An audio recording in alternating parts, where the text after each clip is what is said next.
ముందు దాని గురించి ఆలోచించు. ఓ, బట్టలు పెట్టాలా?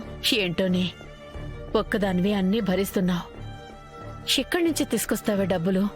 ఏం కాదులే అమ్మా. అయితే ఈ డబ్బులు బట్టలు కొనడానికి సరిపోవేమో. మరి ఎలాగా? రేపు లగ్నపత్రిక రాసుకునేటప్పుడు మనం బట్టలు కూడా పెట్టాలి. లగ్నపత్రిక రాయడం అంటే పెళ్లికి మనం అందరం సమ్మతిస్తున్నామని రాసుకునే పత్రిక. అప్పుడు బట్టలు ఇవ్వకపోతే అందరి ముందు పరువు పోతుంది. సరే సరే అమ్మా, ఏదో ఒకటి చేస్తాను. నువ్వు టెన్షన్ పడి నన్ను టెన్షన్ పెట్టకు. రేపు సాయంత్రానికల్లా ఆ డబ్బులు సంపాదిస్తాను. నువ్వు నన్ను ఆలోచించొద్దు అంటావు, నువ్వు ఆలోచిస్తూ ఉంటావు. నువ్వు ఈ విధంగా బాధపడుతూ ఉంటే నేను మాత్రం ప్రశాంతంగా ఎలా ఉంటాను?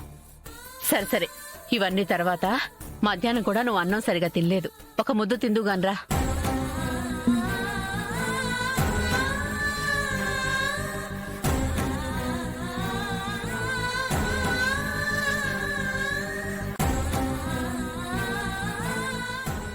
కూర్చో.